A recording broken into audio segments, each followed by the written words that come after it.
So I remember the first time that I went hiking with a group from Bantiesray out to Bass Lake, that, you know, on the way back, they're just like, man, people are just like mugging at us, like looking at us, like, what are we doing here?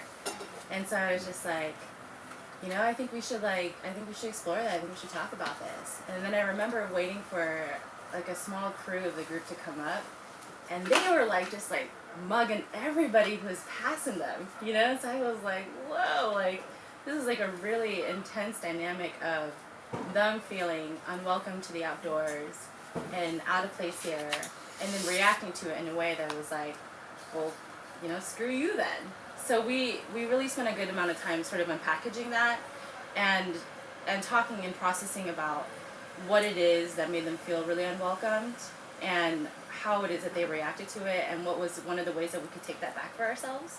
And so we decided, one of the participants was like, well, we should conduct a social experiment.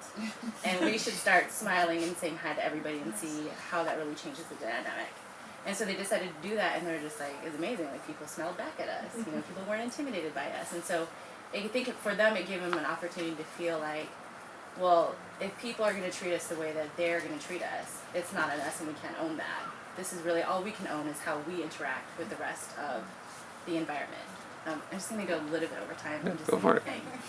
And the other thing that I've experienced is in guiding trips. So for Bantiesray and also for Balanced Rock, I lead the Women of Color backpacking trip annually. And it's really interesting starting our trip because sometimes rangers will look at us and look at a woman of color and a group of women of color and women of different body sizes and just kind of assume that we're all really new to backpacking and we don't really know what we're doing.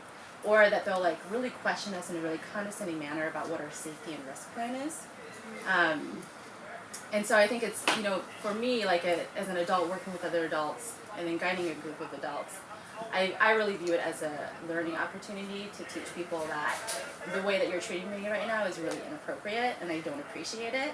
And I would like for you to respect the fact that we are skilled people who are professional and we have our certification in wilderness first responder and wilderness first aid.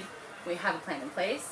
And I've come out here to have a really transformational experience, and it's extremely difficult to have that transformational experience if what you're doing immediately is treating me like I have no idea what I'm doing when I do.